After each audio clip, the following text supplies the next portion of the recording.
Okay, we'll call the meeting to order now. Nice echoes.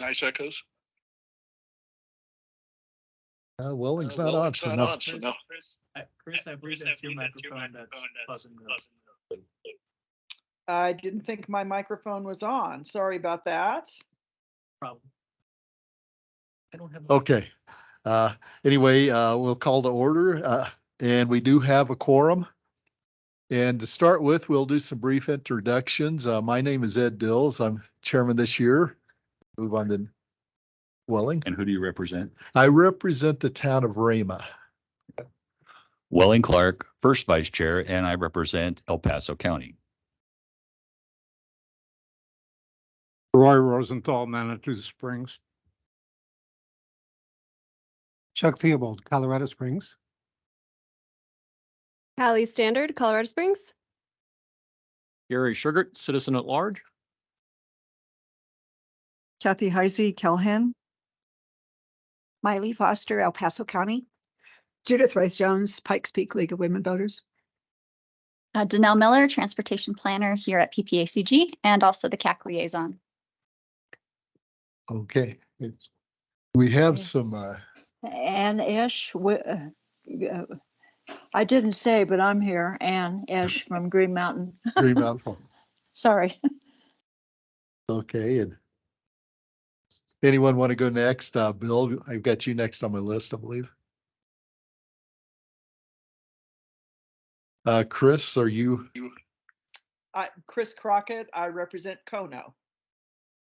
Okay. And Sheila, are you available?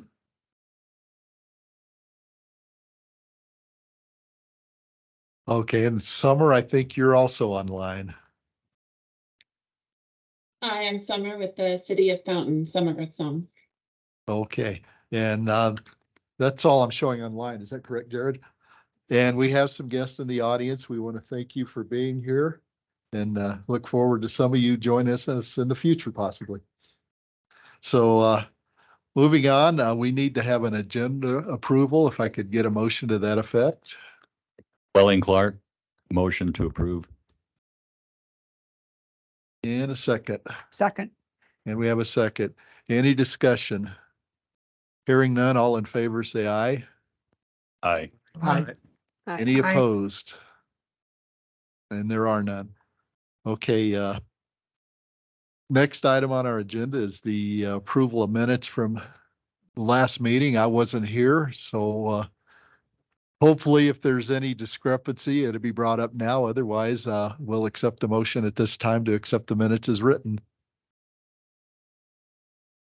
I move approval of the minutes from the last meeting. Roy Rosenthal, second. Thank you, Roy. Any discussion on the minutes? Hearing none, all in favor, say aye. Aye. Any opposed? And that passes. Okay, we'll let Jared rewrite it. Okay, at this time, do we have anyone from the public for comment? Mr. Chair, I will just ask anyone who's online who would like to provide public comment, please use the raise hand function at this time. While we wait for anyone online to raise their hand, I will just ask anyone in the room who would like to make a comment, please come up to the podium. And all of that to also say that we did not receive any requests or submitted public comment before the meeting started. Okay. And I do not see anyone's hands up either. So I think we're good to move forward. I will just point out that we do have another member who has since joined, Maddie Gullickson from the City of Colorado Springs. Okay. Jot that down. Okay. All right. Moving a little faster. Okay, action items, I believe. Danelle, we'd have you for that. Yes. Get down to my page in my packet here. So we recently had some at-large seats open up on our CAC here. We did hold an application period, and at that point we had only received 2 applications. So it was the recommendation of the nomination subcommittee and the CAC to extend that that opening period to try to gather some more applications. We did actually end up with 13, I believe, applications for these seats. The nomination subcommittee met and 3 people were selected to move forward as at-large members. Those individuals were Roland Rainey Jr., Teresa Cheek, and Tyler Peoples. And today we are looking for a discussion and a recommendation to the Board of Directors to approve those at-large seats. Okay, I would ask, does the subcommittee have any comments or anything they'd like to interject at this time? Welling Clark, the answer is yes. I think each of us on the nominating committee can talk to an individual of why their names are on here. I'd like to address Roland Rainey. He is a former executive officer of 3 Air Force flag officers in the region. He served on U.S. Space Force command staff here in the region for a while, and he's very familiar with the infrastructure. This is what drove one of the recommendations where I think he'd be vital because he brings the skill set to us with regards to the Air Force Space Command and what they need and how to keep him here, because the battle to keep Space Command here is not yet over. And he brings a skill set that nobody else on this committee, including myself, have from that standpoint. So that was one reason why I would say a champion for Roland. And a while back, I asked him about water, and he knew a lot about the issues with regards to local water requirements and things of that. So he's well versed with infrastructure, which would be very beneficial. And what I'd like to do is, if it's all right, turn it over to my fellow nominations and talk about each of their people they would like to talk about, bring forward.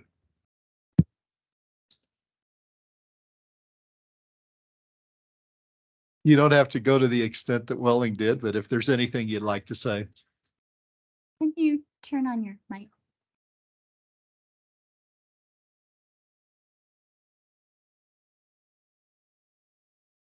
Miley, could I ask that you turn your microphone on? So that those, yeah. Maybe I didn't want people to hear what I was saying. I am not prepared as detailed as we heard before, but all of the candidates were great and very interested in the community, and it wasn't necessarily an easy committee meeting. But the other, I think we were looking for a little diversity in age and experience, and that kind of went into our decision process.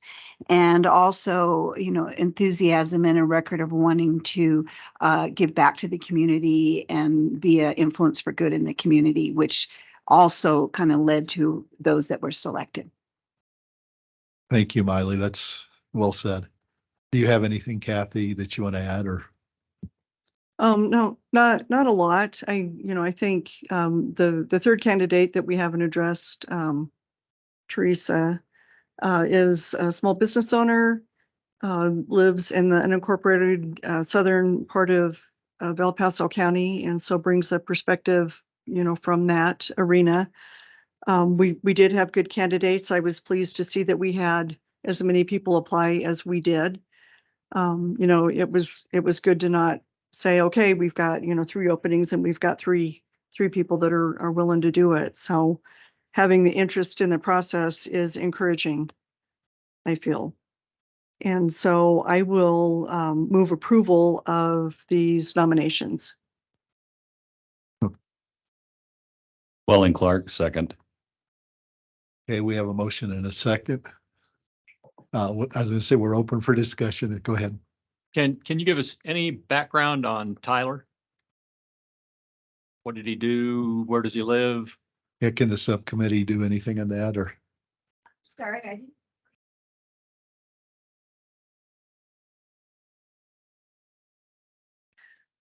Tyler has been active with the Springs Rescue Mission and has I don't know, the last several years been getting more and more involved in community things in general, trying to get plugged in, learning about our community and where he can be of benefit, not just to the mission, but to the community at large. So more of a well-rounded perspective from the homeless and services perspective. Welling Clark, I'd like to add also, he is highly involved with nonprofits. So he's working on that field, which which was also lacking on this committee as well. And he does a lot of volunteer work. I know he works a lot with food and things. And I believe, Ed, you deliver things to the Springs Rescue Mission, things yes. like that. So he brings in something that helps flush out the committee from the standpoint of things that we may not necessarily directly address, but indirectly we do impact. Was that fair, Kathy? Okay. And then also Teresa, Kathy knows Teresa and what she's done down south and how she's worked on things. And I was impressed with on that because she's from the south side of the county. Roland Rainey is actually from the northeast side of Colorado Springs, up in that area. So we've got some geographic aspects there. And I'm not sure where Tyler actually lives. Pretty much the central part. Central part. So we were looking for a diversity standpoint of geography to know the different problems, the different mechanisms of the person's skill set with regards to business and community involvement as well. And then also what can they bring to the table that we don't have that we might need in the future from that standpoint? Did I leave anything out, Kathy, Miley?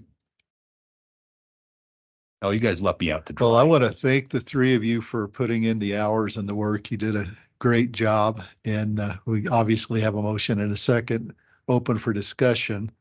While we have the discussion, there are two of the candidates that are with us. If they'd like to stand up and introduce yourself or come up to the podium where we can hear you.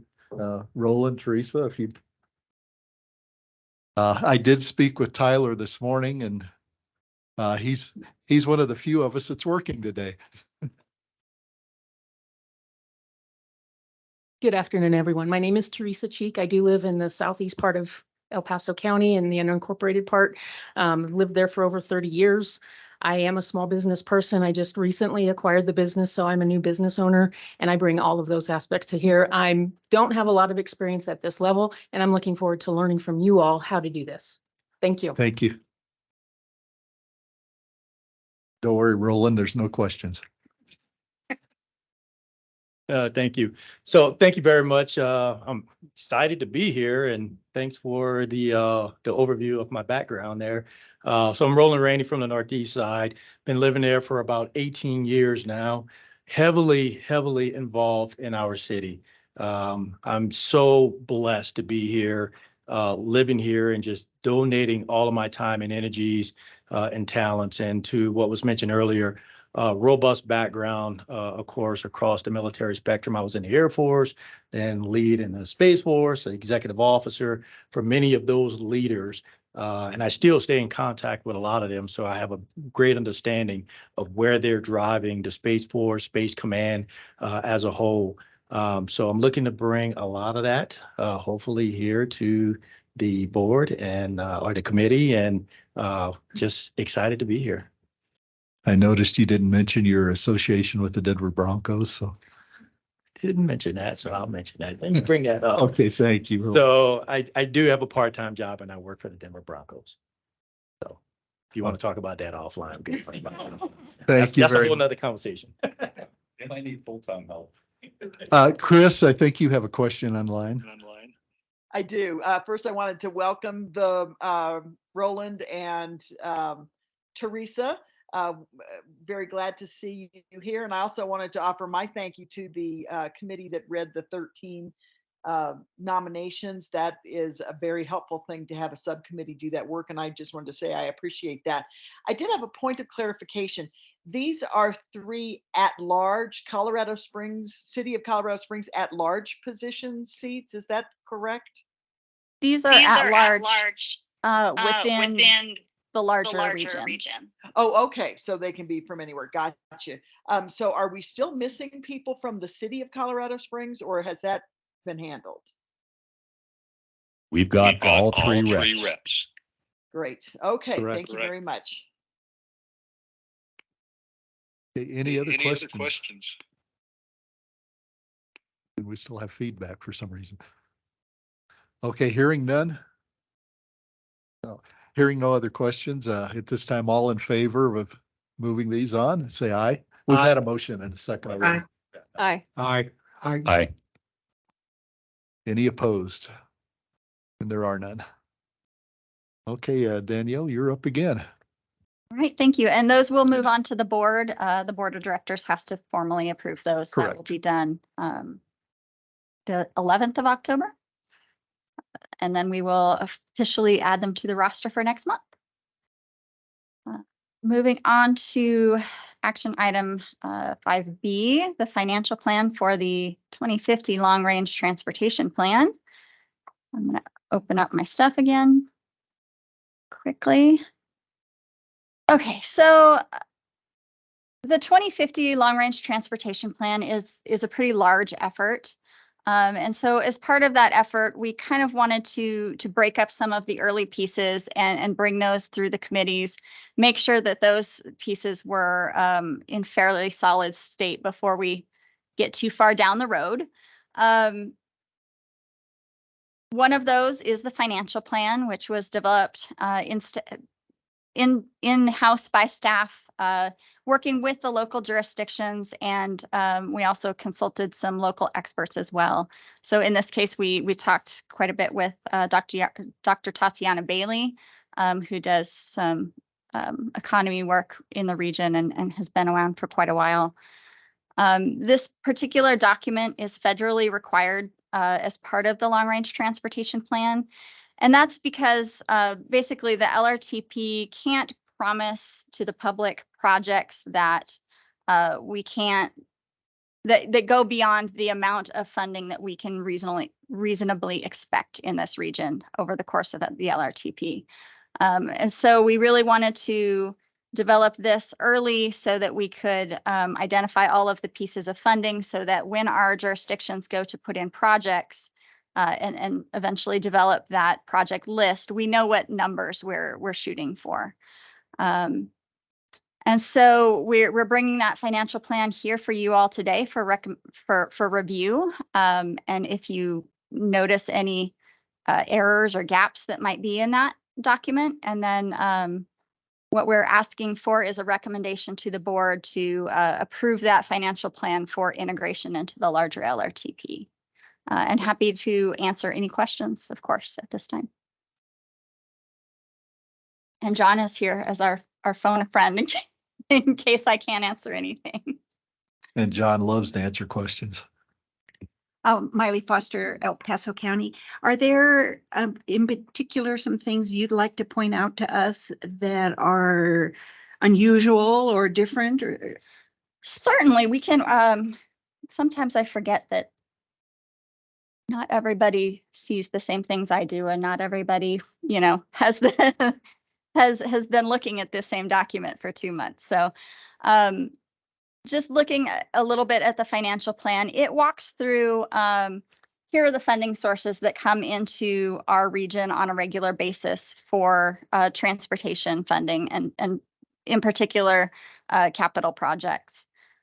So we do talk a little bit about what the LRTP is, what the financial plan is, what the purpose of those documents are, what the requirements for federal funding are.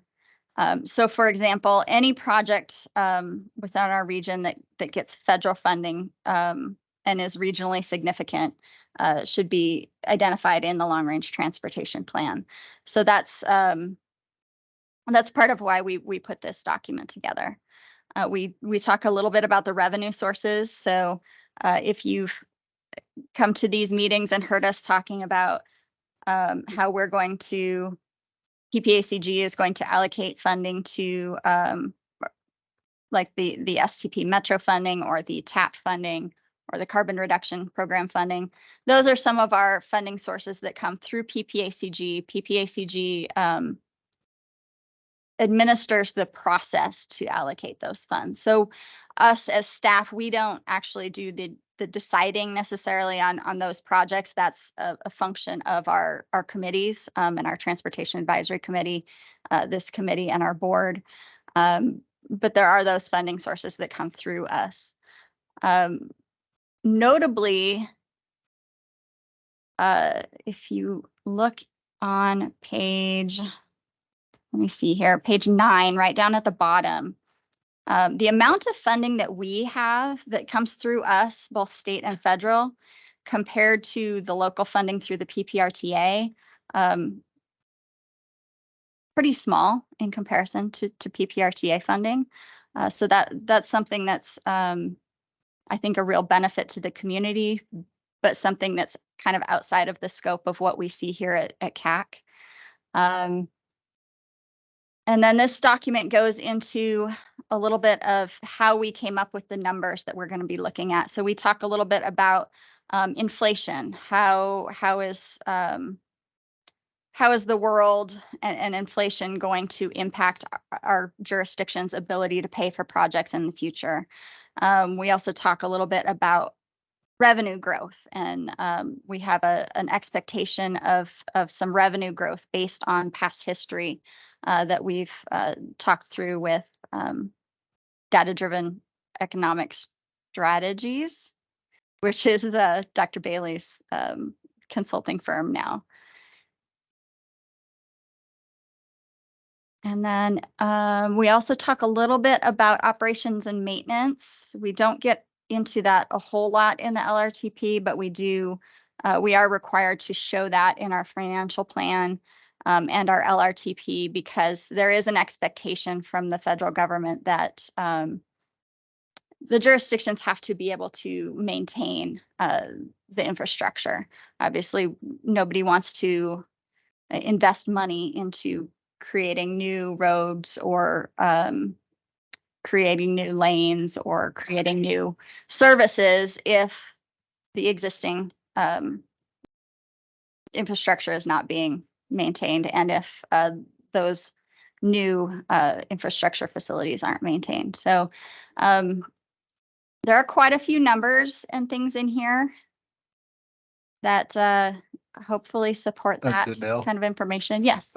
just on clarification, Mhm. are the projects identified by the local jurisdictions and this money is being passed through from Council of Governments? So this entity is not identifying the projects, correct? Correct. No, all of our processes that go through PPACG, aside from PPRTA, but through PPACG, those projects are applied.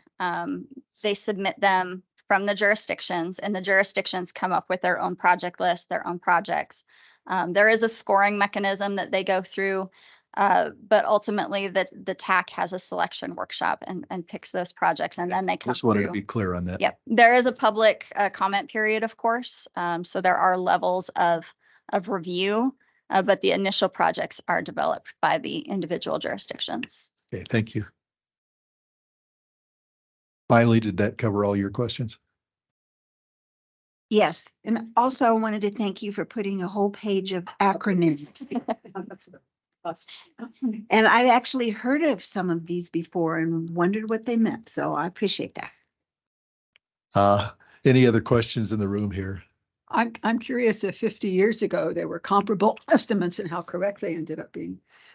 That is a good question. I have not gone back and looked at the financial plans from, I've looked at the past two, the past two long-range transportation plans, but I have not gone back prior to that. I don't even know if it was one 50 years. There were, I'm not sure if it goes back that far.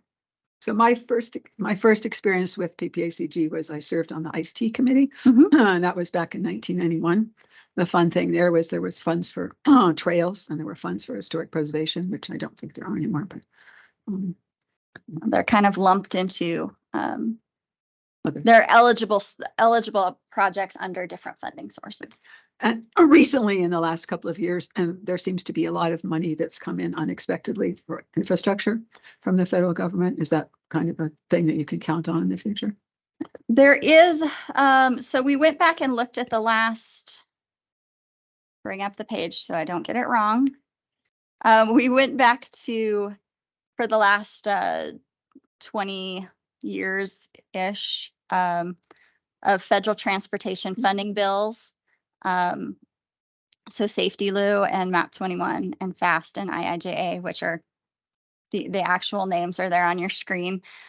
So we looked at those and kind of looked at how much they have grown over the course of those years.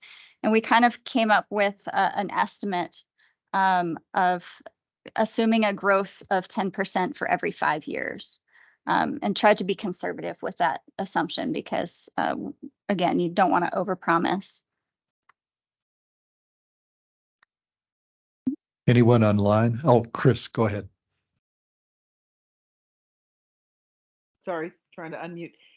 Thank you for that. My question is, these are really, I just wanted to clarify, these are really for planned projects having to address growth and normal wear and tear and things like that. But what happens if there's a horrible emergency? I mean, we see news stories about bridges collapsing or, things that are more of an emergency nature. Are there other funds out there somewhere to address those kinds of emergencies, or would they come off the top of these funds? So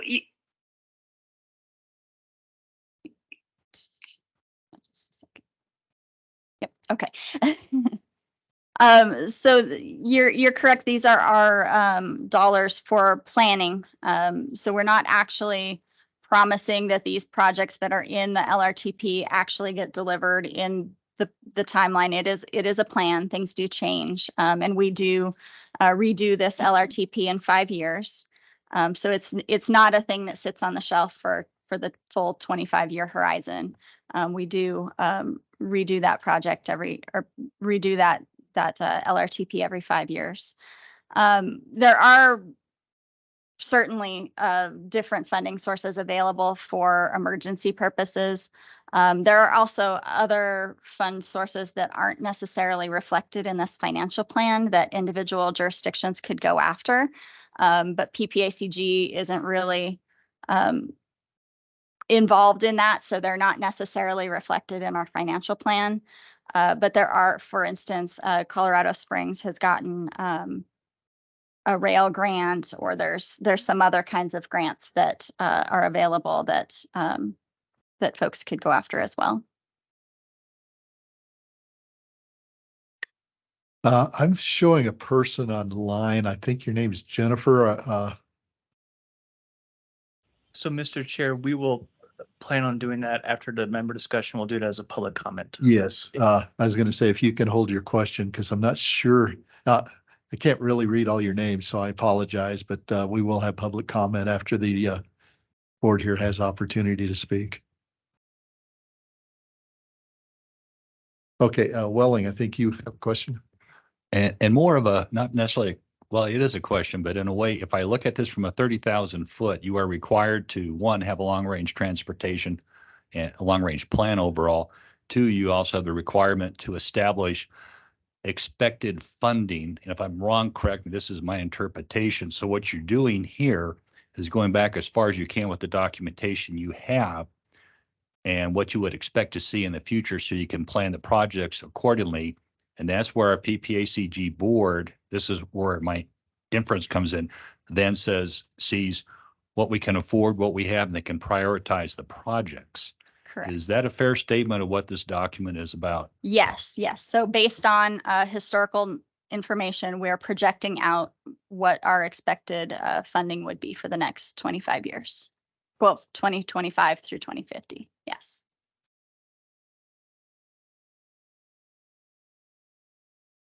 Hi. I was just wondering, since so much of the funding comes from gas tax, how you guys are factoring in the rise of electric and EV vehicles and how that plays into this plan, because And I may ask Brown to come up here for a minute to explain this a little bit better. But our financial plan's revenue doesn't really include sale of gas. It does go into the calculation for the HUTF, which is used by the jurisdictions for operations and maintenance. But now that John's at the podium, he can explain this much better than I can. So actually, yes, the way we fund transportation in this country is not sustainable over time. We depend mostly on the gas tax, and as EVs become more and more of the fleet, we will see the revenues go down. All of these estimates are taking that into consideration over the long term. But where you come into some difference of opinion is whether or not it's the you see the state of Colorado sort of estimate of EV penetration versus the Fed and whatnot. So we tried to come somewhere in the middle. So these numbers are taking that into account. When the state of Colorado passed SB 21260, what they did is they included what they called an equity for EV vehicles. So before, if you had an EV vehicle, when you did your registration, you paid about $50. And what they said is, well, now you pay $50 and we're going to add on top of that, I forget the amount, but it ends up being very similar to the amount that if you have a gas car, you would pay prior to SB 261. So you still get a little bit of a break with an electric vehicle, but it brought some parity to it. And so part of the revenues that are collected and go into the Highway User Trust Fund, or HU2F, account for that additional EV funding as well. Okay, thank you. I'm wondering what contingency plans you guys have in place for those additional revenue sources for funding this if, you know, those targets aren't reached, or what that looks like. So as Danelle had said, if you are in attainment, i.e. you're meeting the EPA's standard for ozone or the different particular matters, you're required to do this plan every 5 years. If you're in non-attainment, like, oh, I don't know, Denver, you're required to do this plan every 4 years, right? So we do this plan, and why we're looking out to 2050, we know very well that in the short term is where we need to stay focused and understand that in the short term, that a lot of these is where this plan is going to be used the most, because in 5 years, we're going to be updating this plan again. So if we find that the EV penetration rate of the fleet is such that our revenue estimates are not meeting it when we do our financial plan, this exact same document 5 years from now, we'll downgrade the funding availability that would be reasonably expected for those projects. So when we say contingency, the contingency is basically if something is in the TIP, the Transportation Improvement Program document that she's mentioned, that means it's in there, it's funded, we have those dollars available. If it's beyond that, it's a plan, plans change, it's all speculation. Awesome. Thank you. That's very helpful. I got an awesome. Okay, anyone else?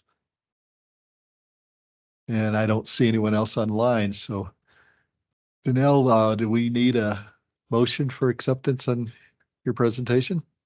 Yes, please. We would like a CAC recommendation to the board to approve this for integration into the LRTP. Okay, if we could have that at this time. Chuck Theobald from Colorado Springs. I move that we recommend this to the PPACG as submitted. Okay, a second. Cali Standard, second. Okay, we have a motion, a second. Any additional discussion? Mr. Chair, we do have a public comment online. Okay. I don't know who it is. Jennifer Cecil is the name that shows up. If you can go ahead, you should be able to unmute. Hi, yes. Thank you very much. I just wanted to ask the question about the projections around the IIJA funds, since they're set to sunset in 2026. Wondering if any of the folks presenting might just be able to clarify how they're incorporated into the projection of future funding, wanting to make sure we're not relying too much on the continuation of that program as administrations change. It's already set to sunset. Thank you. Certainly. So IIJA is the Infrastructure Investment and Jobs Act. The IIJA replaced the Fixing America's Surface Transportation Act, the FAST Act. That actually replaced the Making Action Possible in the 21st Century Act, MAP 21, and that replaced Safety Lou. And this is listed on page 9 of your of the document, of course.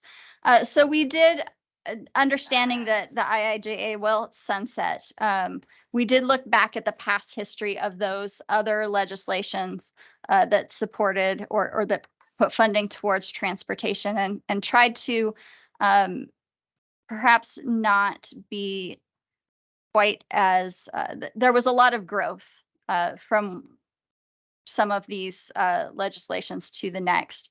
So we tried to be conservative in our estimate of going forward, what legislation we're anticipating would come out of that. Again, John said it's a projection. We used our best judgment and our best sources, but we will of course redo this again in 5 years and we'll introduce or integrate the new legislation into that, the new acronyms. Yes. Thank you for the question, Jennifer. Anyone else?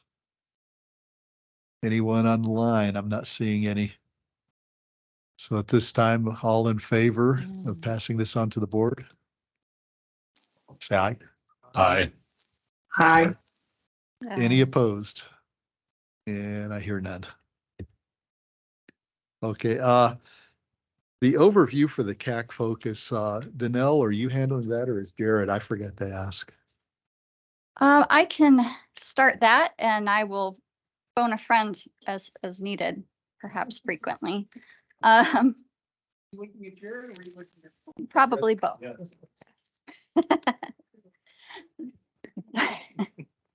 So we kind of recognize that there's a few new folks that we have here on the CAC, and we also haven't brought some information to you in a while, just background information. So what we'd like to do is just give a little bit of overview about what our programs are, what PPACG does in the region. So PPACG, the Pikes Peak Area Council of Governments, was formed in 1967 under Colorado law. We are a voluntary organization of municipal and county governments. So we bring together, I think we have 16 now. Is that correct, Jared? 16? That is. Okay. Yep. 16 towns, cities, and counties who are part of PPACG. And that's voluntary membership. Thank you, Jared. So these are our member governments. They pay in some dues that help us support staff and serve as local match for our grant money. And so PPACG, what we really do in the community is kind of serve as a forum for folks. We're more of a convener of those entities to come together and talk about issues that don't necessarily stay within political or municipal boundaries. So specifically, we have a couple of different groups or departments within PPACG. So we have the Area Agency on Aging, which is most of the folks who sit downstairs here in this building. You probably won't see a lot of their issues in CAC because they actually have their own committee, citizens committee that reviews AAA related issues before they go up to the board. We have a small contingent of military planning folks who work on a program called the Joint Land Use Study, or it's the new name for it is the Compatible Use Study. So we do have a couple of folks in that department. we have, trying to scroll down so I match what's on here. We are the lead air quality planning agency for the region and the lead water quality planning agency for the region. But keep in mind when we say water quality planning, it's really limited to our to wastewater and our Section 208 requirements.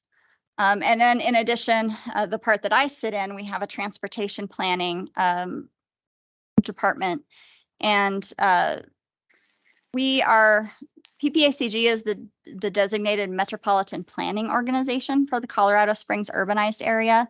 Any area over 500,000 in population in our country is required to have a metropolitan planning organization, or MPO. So that's where I sit. That's where John sits. And then 50,000. Yes. 50,000. And so we're required to do, for instance, the long range transportation plan, the transportation improvement plan. That's our short-term actual programming document where money is allocated to projects. And if you look at the screens, actually, Jared has a list there of some of our following our designations. And if you scroll down just a tad, Jared, so the board of directors is responsible for the overall objectives, the strategic plans for our staff and for our tasks moving throughout the years. We have several different committees. There's a list here: Air Quality Technical Committee, the CAC, of course, the Joint Land Use Study Committee, Mobility Coordinating Committee, the Area Agency Aging Regional Advisory Council. That's the committee that I was mentioning before that's focused on our AAA issues. The Transportation Advisory Committee, or TAC, you'll probably hear quite a bit about that because their recommendations do come through this CAC. The Water Quality Management Committee. That is the folks who are the subject matter experts who review the wastewater documents before they come to us here. And then also the Pikes Peak Commission on Aging. So quite a bit of stuff going on here and there. Jared's involved with all of them. So he can probably answer some questions better than I can.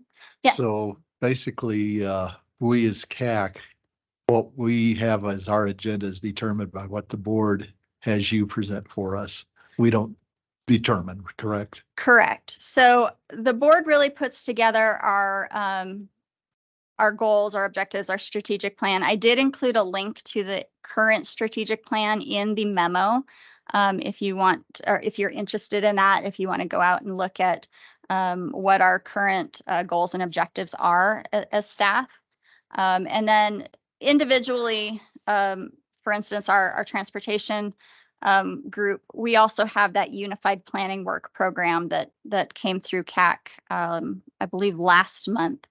And that really defines for federal reasons, the tasks that we are going to tackle in the next couple of years. So we do kind of have some documentation that outlines, here's what we have budget to do, here's what tasks we're slated for. And then really CAC's role primarily is to review and to serve as a liaison to the greater public, and to help us with those tasks and products that we bring through the committees.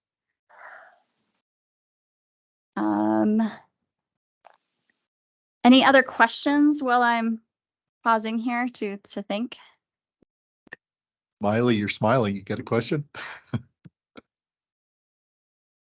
I'm assuming this is a model that is throughout the country, where there's the same type of organization in other states throughout our state. So in Colorado in particular, do you work with other groups that are other parts of the state or the same groups of cities? Certainly we do. Denver has a Dr. Cog. We work with them. They are quite a bit larger. I think they have 26 counties. Is that right? It's like, Municipalities. I thought it was like in the 60s. I thought it was like in the 60s, 60 or 70, and they actually have to divide it into 3 sections beyond that, just because they go all the way up to the Eisenhower Tunnel. Yeah, they have a quite the geographic footprint. Yes, they are much larger than us. Pueblo has a PACOG, Pueblo Area Council of Governments. North Front Range, there's North Front Range MPO. That's just the Metropolitan Planning Organization element. And then also Grand Valley MPO as well. So at least in the transportation department, we do work fairly frequently. AAA has its own boundary. It gets complicated because we all have different boundaries that we look at. AAA actually serves more regions than we do. So we all have, yes, various organizations that we reach out to, both in the state and outside of the state. Can you tell me more about the compatible land use committee? I can. I can tell you a little bit. I actually worked on those kinds of projects a little bit before I came to PPACG. So, and I don't know the exact years, but several years ago, PPACG got a grant through, and I can't remember the new name of the group, but they got a federal grant to do a joint land use study. And basically what that looked for is it worked with the military installations in our region and looked at what's the land uses around those installations. Are there any conflicts or potential issues there? And right now there are some implementation funds that we've received that are funding those couple of internal staff members. Right now, I believe they're primarily looking at wildfire interface areas surrounding the military installations. So it really just depends on what kind of grant funding that they can get in the future to do implementation projects at this point. But I can send you the information for the folks who do that, and they can give you more information if you'd like. That was more than I knew before, so thank you. It's good.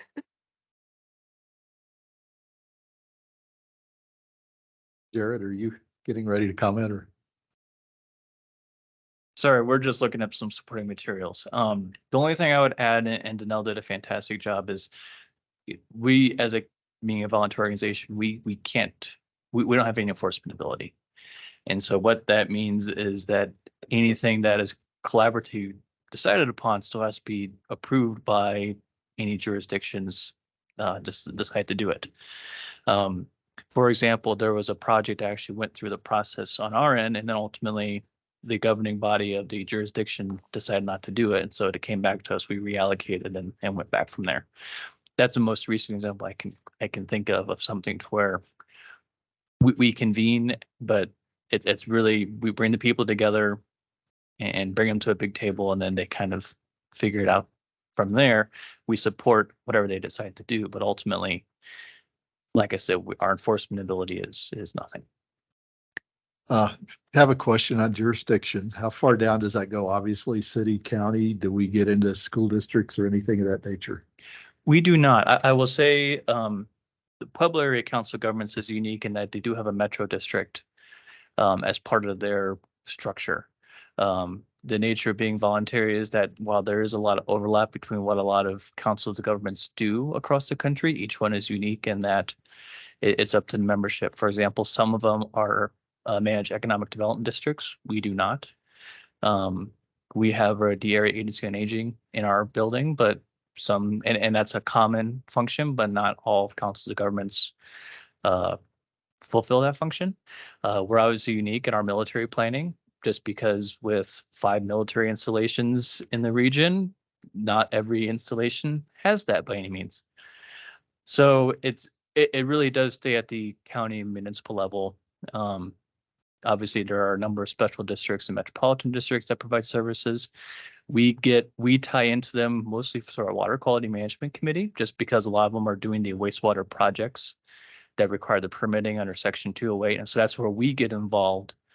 But again, they are not members of the PPACG formally. Does that answer your question? Okay. Chris, I think you have a question. I do. Thank you for the presentation. As I know I'm not one of the newest members, but as a newish member, this is really helpful for me.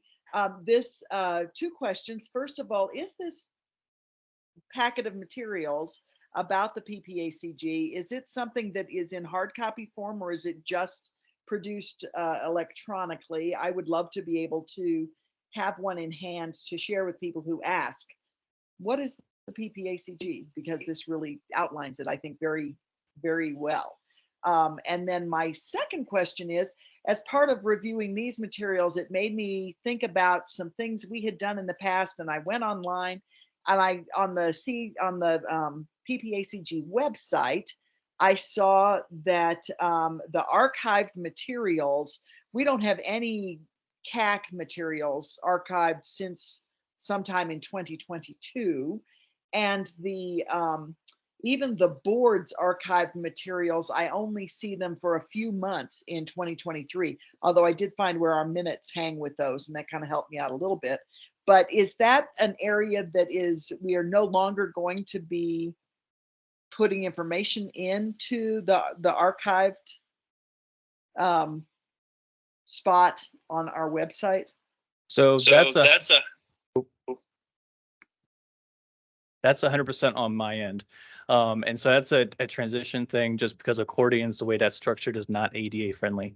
And so, yes, you'll notice that as we go through, there is a section under tabs that have meeting calendar, and that's where all of our main materials have lived since they stopped going in that other spot.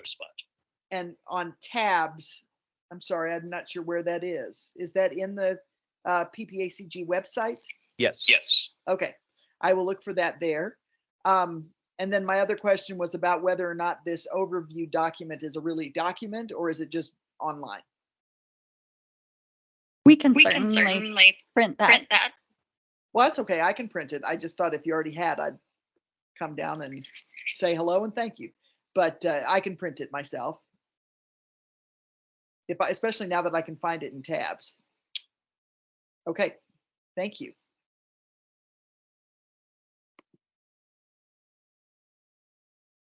I did bring up my screen really quick just to show you a little bit about those boundary things that we were talking about. So in this screen, the dark black outline, that is our Council of Governments boundary. So we encompass El Paso, Teller, and Park counties. That more pink boundary is the municipal. So Colorado Springs, Monument, Fountain, Woodland Park, all of those individual municipal boundaries. And that blue boundary that goes a little bit out into El Paso County up to Woodland Park and then down past Fountain, that's our MPO boundary. So when we talk about doing projects or putting projects into the long range transportation plan, or funding projects through the TIP, through the Transportation Improvement Program, those funds go to that particular region. We can't allocate funds to areas outside of that region.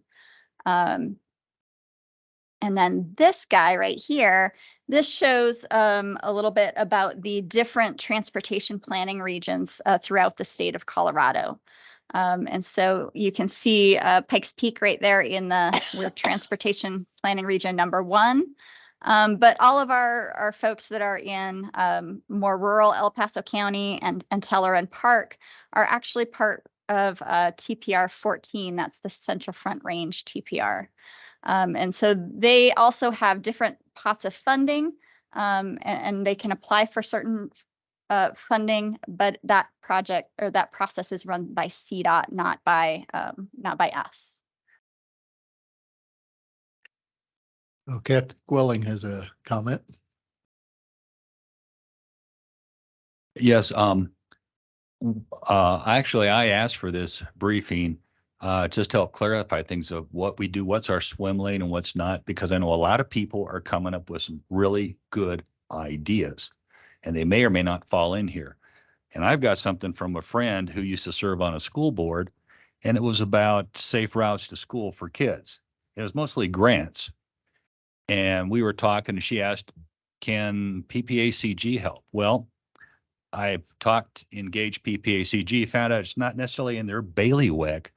However, because good ideas come in here, I would like to take this as a pilot program or a pilot example, put together a one-page white paper of what the projects were, how they help out, how can they be integrated in, and then also link information and provide that to PPACG to review, because they may know the entity that would be more appropriate with this. In this case, it'd be a school district, but maybe it's also the municipalities that are involved with the school district. And so what I want to do is put together a one-page white paper page, a proposal saying, hey, can we get this going? How do we do that? I want to work with the staff here to give us an example and a template to use maybe in the future, because there's a lot of people here that come up with very good ideas that basically are not in our wheelhouse. And so if the committee is all right with that, I will take a stab at it with them to put in the proper information and structure. So if it's not under the PPACG bailiwick, whose would it be under? And because PPACG is convener, I call them a catalyst, get things going basically. But would that be acceptable to PPACG and also to the CAC? I think if you're able to work with Jared and Danelle on that, that would be very beneficial. And I'll provide the copy to the CAC as an example, because lots of other people have come up with interesting ideas. And it's just that maybe that's not the appropriate venue here, but it may be somewhere else. And I would say if you provide for the CAC, run it through Danelle so that we don't get into sunshine situations of you emailing the whole group. Let me clarify, sunshine law, 3 members of this organization get together to talk business. It has to be a declared meeting. 2 at one time is okay, but 3, it is not. John, go ahead. I defer to the Thank you. CAC members. I'm thrilled to hear about safe routes to school, because in our area, Lewis Palmer is the only school that has and has had for a number of years a grant, an active grant. And when my daughter was at Steele Elementary, they had one, and it was really made a big difference. We got a crosswalk, we got some pedestrian bulbs, and I don't know if PPACG had anything to do with that at the time. My daughter's almost 40, so that was a while ago. So I'm thrilled to hear that, but there are other comparable programs. So if you're going to take the lead, I'm going to jump in and do Vision Zero and some other programs that have proven to be very successful in terms of transportation. What I wish to do Safety. is to establish a template that any of us can Procedure. put together for a certain topic, hand it off to PPACG with the appropriate and pertinent information that they can take it and run with it and say, yes, we should be involved with it. This is not us. This is this entity. They can provide feedback. I'm looking at a way of accelerating, getting these ideas out there so things don't fall through the cracks. Well, especially since they also include funds. Those are federal funds coming from Safe Routes to School, so why not have them? I had another question. Fairly recently, like last month, I participated, and I don't know how I was invited, with one of the state transportation districts. It wasn't ours, and I don't know how I got on the list. It was very interesting. But I've also participated with the state transportation issue that includes Boulder, and that's because I'm a gardener and a native plant, and they have a pollinator highway. And so I was asking if that would happen here, and they said never. They asked me where I lived. I said, I'll pass it. They would never happen there. But how do you overlap those PPAs, those Council of Government districts? Because there are statewide transportation districts, and then there's those Colorado Water Plan, and those arrange things differently. Nobody seems to have a sort of master map of Colorado and how we could logically say, if you have a solution to that. So No, there is definitely a whole bunch of different things. I don't know if you still have that presentation up, but we as Coloradans,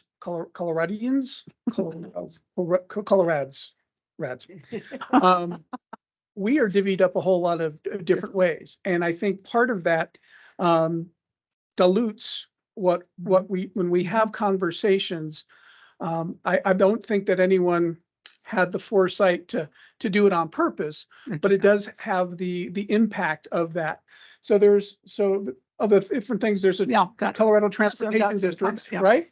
So we've got 11, 11 there, or 12, I can't remember. Oh, it is 11. I can never remember if Denver is sort of in there, but I think it's number 1, right? But again, that is a way where our transportation commissioner, which used to be Lisa Hickey, but She was on this call that I was on. right. So, but she is no longer our transportation commissioner. It is now Hannah Parsons. But again, if you look at what Ms. Parsons or Commissioner Parsons represents, for us, which is Region 9, it isn't just our region. It includes Fremont. Fremont?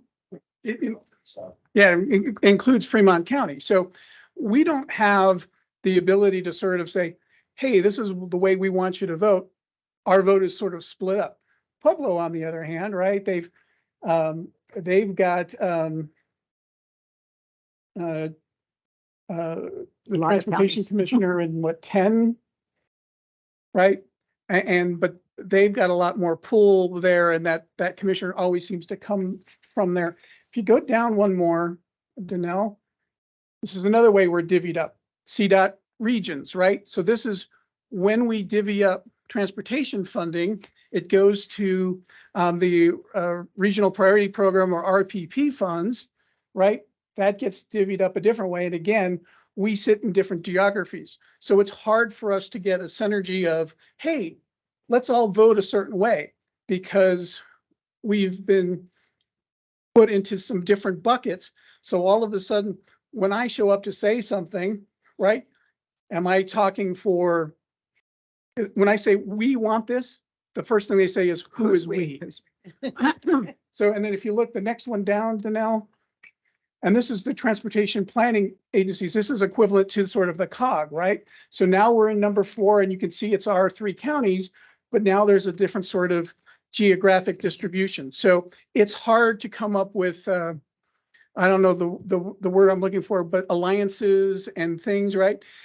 It's very hard for me to say, hey, we have a common interest. Let's have an alliance here, when they're like, well, yeah, but we're divvied up all these different ways. So it makes it very difficult. Again, I don't believe anyone was brilliant enough to sort of come up with that idea, but years ago. But it does have the upshot of basically making diluting our voice in some aspects.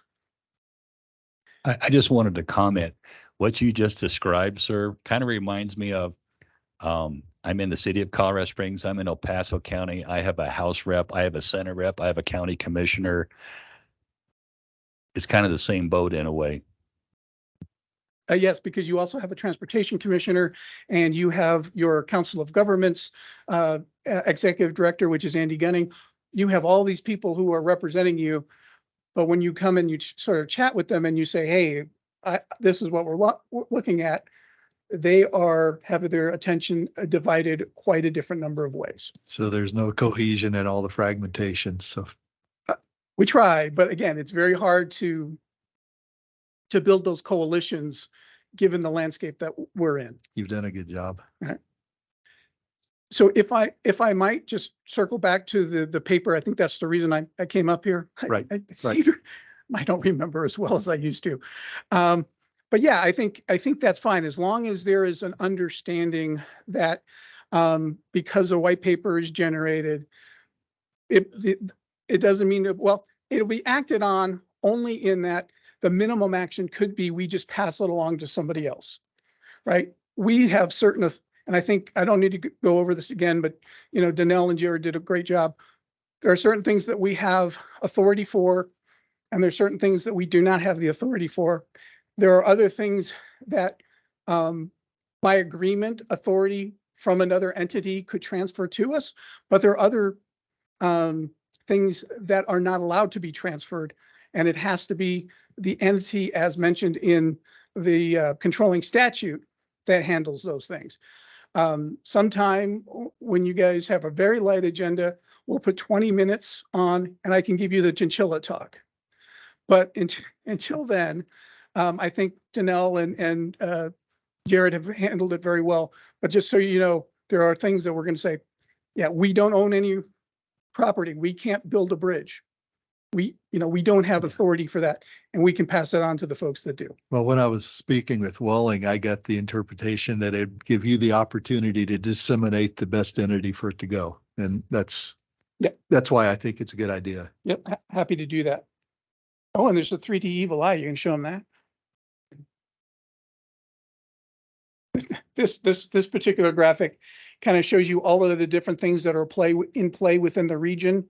The MPO, the TPR, the Council of Governments, and then the PPRTA, if they're prescriptive or voluntary, and then which jurisdiction belongs to what. And so it kind of looks like a 3D evil eye in my mind. But again, everybody within the region is a member of the COG, but only certain members are members of the MPO, only certain members are members of the PPRTA, and there are some that are members of both. So. Thank you, John. Danelle, anything else? Oh, Kathy has a question. And actually, probably more of a comment in regards to the white paper scenario. My concern is that I don't want to see PPACG staff being inundated with great ideas. Yes, we all have great ideas, but from a CAC perspective, nothing starts here. We don't generate anything.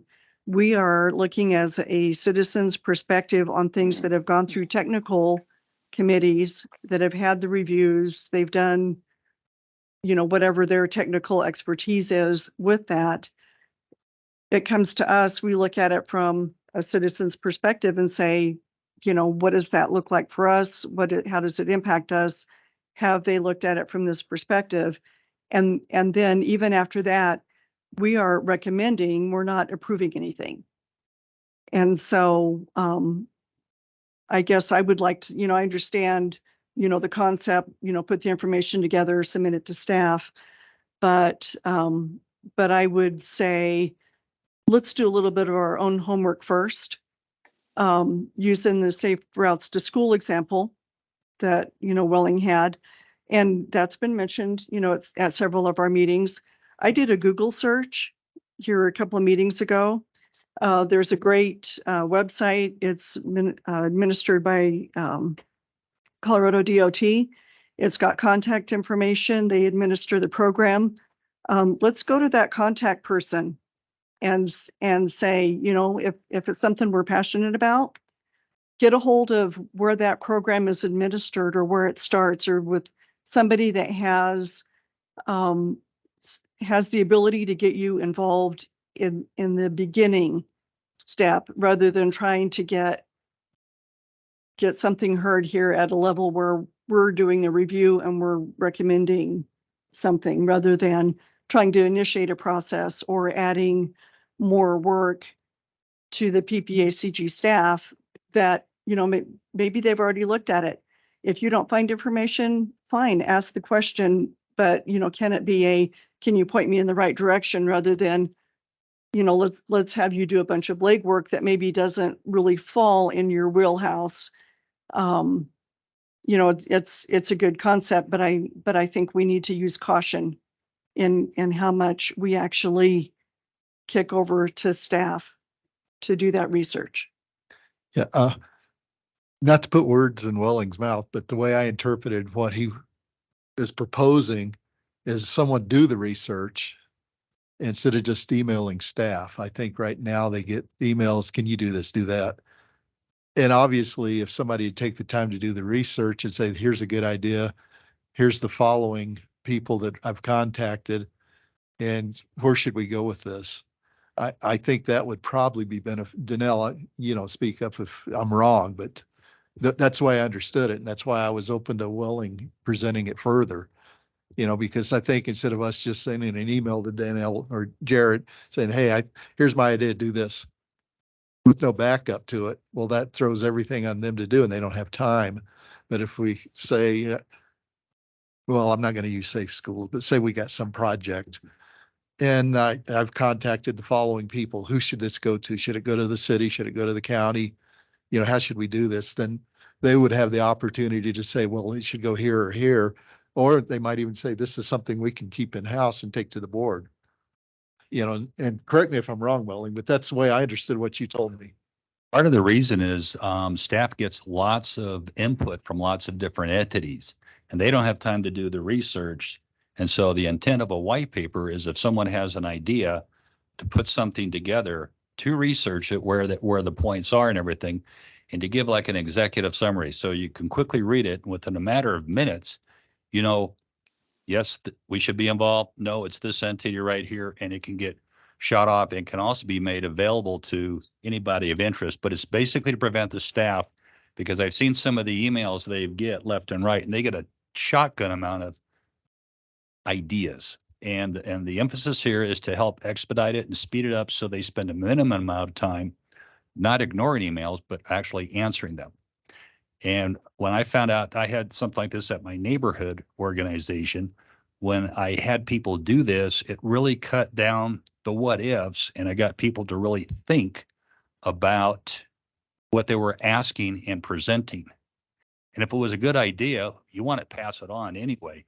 And that's happened in not only here just to respond to things, but ideas are going to come to us that may bear fruit for the board. I don't know. It just depends. But what I want to do is get something where they can look at it real quick, make a adjudication and determination of where that should go, pass it on, and they don't have to worry about it. And obviously staff will look at what Welling proposes, and if they don't care for it, he can go back, redraw it, and then bring it back before all of us. I just want to do it from the standpoint. But anyway, Chris is online. She's had her hand up for a while. Thank you. And I wanted to chime in on the white paper thing too. And listening to all of the different perspectives, I'm starting to think my confusion has to do with where the community advisory committee's tasks come from. And do we have the power to ask staff to do anything? I know the staff is our liaison, and maybe we need a better definition of what that means, but I would assume that we should be working with the board itself, who's the actual employer of the staff, and if they want the staff to pursue something. In other words, I'm wondering if the white paper needs to go from the CAC to the board, or the idea in the white paper goes to the CAC to the board, and then the board decides where it should go. And really, that's not necessarily from the CAC. It perhaps is from an individual CAC member, because our job, as I understand it, is to look at the recommendations that come to us from the board via the technical committees, and just give our, we're not even really, as Kathy said, we're not approving them, we're just recommending them for approval by the board. So I don't know, I think there's still a little bit of confusion as to where those things should go, and maybe the staff can clarify that. The other thing, I did have a second thing is, Danelle, if you wouldn't mind sending me, or Jared, whoever is the appropriate person, sending the committee, if it's appropriate, the PowerPoint presentation that went along with the presentation about the role of the PPACG.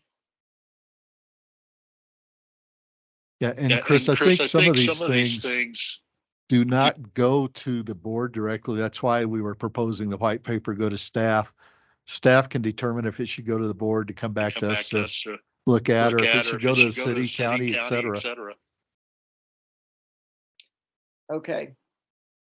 I just want to make sure we're not overstepping our role. Not at all. We have no authority. Yeah. On the other hand, from a personal perspective, I think it would be very handy to have such a list of, if this is your issue, go here. If this is your issue, go there.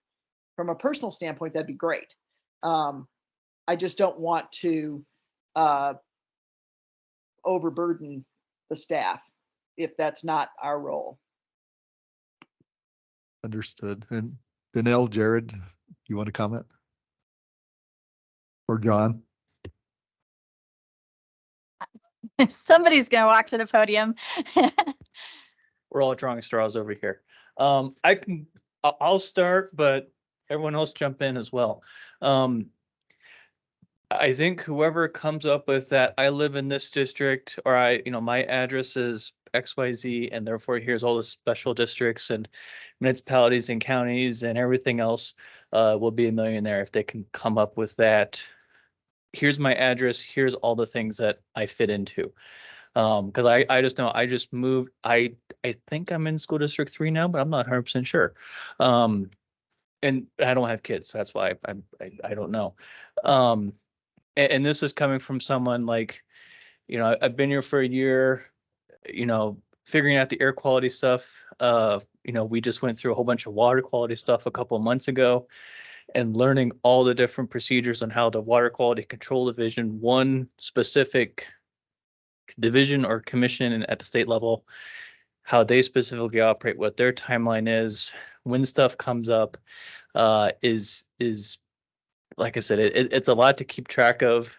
And this is coming from someone who is sitting in this all the time. So I will say, like, we know what we're responsible for. And it is really hard for us to keep track of all the other things that other municipalities, as John referenced, we have what is provided to the cities and counties. Some of it is kind of passed on to us because it's more regional in nature, but ultimately it goes back to the cities and counties for approval. And then there's some stuff that the cities and counties, they do 100% on their own. Zoning comes into mind. We don't touch that, and it's smart. Yeah, and I'm perfectly fine with not diving into land use and zoning and planning commission work. Anyone else want to jump in? I think some of us were thinking of providing job security. Like, I've been following Reg 86 for a couple of years because my daughter and her family live in California, and they're doing laundry to landscape and shower to flowers, which seems to be taking a long time. That's a water quality. Would that be something that would be in your wheelhouse now, or? So if it's anything on the water supply side, we don't. We are nowhere on the, they're having a lot of discussion on the Colorado River. Great discussion, but we're worried about what comes out of the building.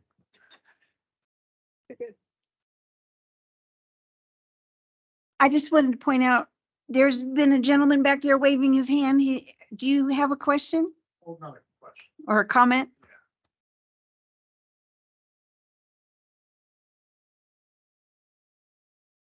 So with my short time in the working world and everything, the one big thing I've noticed is that there's no new ideas. And usually, good ideas are applied elsewhere. So a big thing is, I guess, in terms of the research, it's finding other places that are, doing these safe routes to schools or an equivalent, and, reaching out to the people who have made it happen and say, what did you have to do, I guess. And I'm not sure how much of a function PPACG can have in sort of like, because it's basically the research work. You can find out who you would need to contact in your own area, who you would need to work with in your own area to make these ideas happen.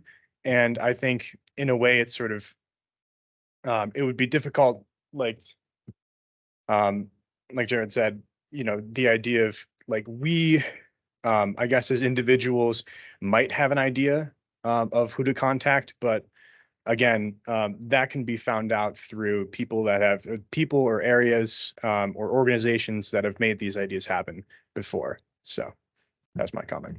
Just for clarification, there was a question in the chat as to who the speaker was. This is Ryan. Ryan, do you want to introduce yourself before you sit down? I'm sorry, I thought you had already been introduced to the CAC. Yeah, at the last CAC, Okay. yes. So I'm Ryan McMahon. I and working with AmeriCorps Vista, so that's Volunteers at the Service of America. It's the best way, I guess, to describe it is it's sort of like domestic Peace Corps.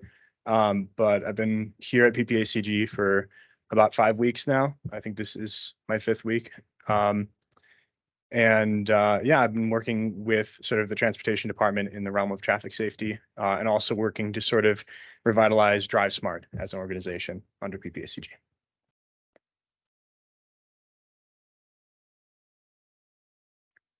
So, Mr. Chair, I think this has all been said, and I just to sort of bring it back is, and again, in a perfect world, you're absolutely right. We would be able to say, look, between our UPWP and our strategic plan and our work plan and budget, we get direction from the board. We work on those items.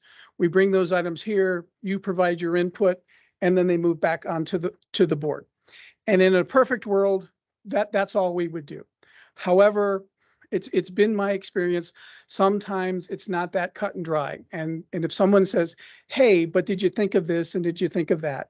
And this is as perfect as I tell my kids that I am, we do miss things. And so we're trying to find that happy balance of having someone provide their input on the off chance that we miss something and that we do need to sort of go off on an offshoot, which is why I think Welling's idea is very well placed. If you've got something, you write it out. So it's not just doing a, sort of, hey, I got a great idea, but it includes, makes you do a lot of work, right? If it's such a great idea, have the person do some legwork with it first, then send it on. And if it is something that attaches to something within our work plan, something within a strategic plan, something we've been asked to do, then I'm the first one to say, you know what? Didn't quite know that, didn't think of that. Great idea, let's add it. And then if it's not, I will be the first one to say, I've got this much work and I got this much staff, so we're going to pass this on to somebody else. So like I said, I think this is a nice compromise. It allows people to still have their input, and it doesn't, but at the same time, it doesn't become a free-for-all where all of a sudden I've lost control of my staff and hey, Danelle, I need you to do something. Well, I can't. I got some emails that I gotta research, right? So if for whatever that's worth, that's the way I sort of view all of this, that this is not a bad thing. John, before you step down, if it's all right for the sake of saving time today and not beating this to death any further, can Welling get with you and staff, present his ideas? If you like it, we'll bring it back to everybody next month. Yeah, you did have one. I don't want to cut him off. Yeah. I'm sorry. I think that implicit in what Welling was suggesting was the follow-up to this does not belong to PPACG, which is, okay, what do we do with it to be sure that it doesn't disappear from the idea list? Right. And if the CAC represents different entities within the PPACG sphere of influence, is it possible for the board to recommend to the CAC or to their representatives, this is something that doesn't fall in the larger group, it falls under your specific area? That would be a more interesting outcome to me than it doesn't fit here, good luck. Right. And I think we can talk about this, but my initial reaction is the board has hired me to do work and not give them work. So the way I envisioned that this would work is if I got something that said, hey, we really need to have a sidewalk on this part of town. All right, great idea, not mine. I'm going to hand it back to the person who gave it to me and said, this is not going to the CAC. This is not going to the board. This idea is something you, as an individual citizen, constituent, needs to take to name the jurisdiction, El Paso County, Colorado Springs, or whatever. That's the key part, is name the jurisdiction. Right. And I can help people, and my staff can help with that. And that's really what I understood Welling wanted to get at, to help everyone. Yeah, so. we can do that. But it's not, once that happens, then it's up to that individual to do it. I'm not going to take it to the board. I'm not going to bring it back to the CAC. The idea is It's not within our wheelhouse, not our authority, not our lane. So therefore, you got a great idea. It's just not a great PPACG idea. Take it to the proper place. Understood. Actually, and I'd like to amplify on it. The person that gave this to me asked if PPACG can do that. My research showed the answer is no, but by putting this together, I will have the information to make sure that person knows who's to go to. And the bottom line is don't let things fall through the cracks. I mean, I get lots of phone calls from folks that say, well, you're the Association of Governments, so you're El Paso County, right? And I'm like, no, we're not El Paso County. And then they tell me what their problem is. And 9 times out of 10, just because I read the paper and I can say, no, this is where your problem is and this is who you contact, and I send them on their way. So that's what I do for any citizen. There's no reason I would do anything less for a member of the CAC. And in fact, to the extent I could do something more for the CAC, I think that's fine. But again, I cannot use my position or the authority that I've been given to say, oh, hey, this is a great idea. Let me do this over here. I can tell you where to take it, hand it back to you, give you a good thumbs up and a little pat on the shoulder and say good luck. Con Dios. Any other questions? Otherwise, we'll let Welling work with staff and next month determine where we go. Okay. I think Judith, you had some announcements you wanted to pass out, or we're a member.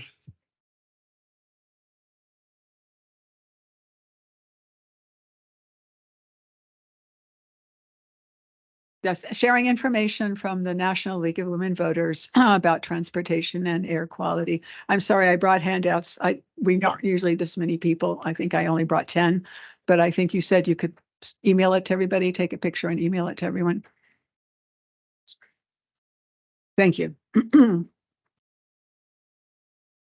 You said you had a few hard copies. If there's anyone that wants one, just raise your hand. I had 10.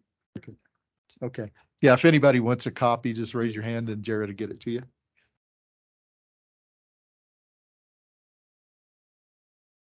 All right, got one. While Jared's doing that, do you have any additional comments on that, Judith? I always have additional comments. So as a parent and a grandmother, I'm just at the point of tears. Our fatality rate for the county and for the state continues to increase at an alarming rate. And I don't know what the solution is, but I'm sure PPACG is aware of that. And since we do a lot with transportation, I don't know what the appropriate step to take is, but I think it's really alarming. And maybe the young people will come up with some great new solutions, because obviously we old people have not. Okay, thank you for the information. Anyone else? Anyone online? Okay, I'm not seeing Sheila, I guess. Do you have a comment? No, I was just wanting to get a copy of the paperwork.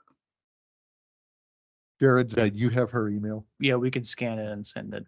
Jared will get it to you if that's okay. Thank you. Okay. Anyone else? I have a quick thing if nobody else does. Okay. And I know at least one CAC member has received this email, but there is basically El Paso County has been working on a major transportation corridors plan for quite a while now. And they just sent out an email, I believe this morning, regarding their public engagement activities to date and what their process is. And happy to share that with the group if you're interested in that. Okay. Anyone else? Oh, Kathy. I just wanted to publicly thank Danelle and Jared for walking us through the nomination committee process and handling all of the applications coming in and advertising our meetings and all of the details that needed to be dealt with that we as citizens weren't equipped to do. So thank you for your hard work on that. You all did a great job. And I think we're getting some great people. So, okay. Anyone else? Trying to move along here. Meeting schedule. Do you have that on the screen, Jared? Just make sure everybody's aware of that next meeting. And I'll just point out from the PPA perspective, just awareness that the next Board of Directors meeting on October 11th will be at the Park County offices in Fairplay. Oh. So this is part of our effort to get out to our members a little bit more. July was in Teller County and Woodland Park, and October will be in Fairplay. And I would encourage the new members. Ann, did you have something? Sorry. Oh, go ahead, Ann. Me? Yes, yes, please, Ann. Well, I was going to say, I think that's so wonderful. When you came up to Woodland Park, see, I'm right in Green Mountain Falls, and I knew about it, so I went and sat in myself. And that's nice because then from Green Mountain Falls, I got to talk to all of their city government, and the Teller County commissioners came, and it was wonderful. So I think that's a nice effort on your part. It's a lot of work, but it's good. Thank you. Thanks, Ann. Yeah, for all the new members, the meetings that the board has, they're online. It'd be very beneficial to watch one sometime or part of it if you can. Zoom or Teams, whichever. Anyway, you'll get a notification, but it's not always feasible to attend in person, but it's good to see an actual board meeting. Mm-hmm. So it is. Okay, anyone else have any comments, anything we need? If not, meeting's adjourned.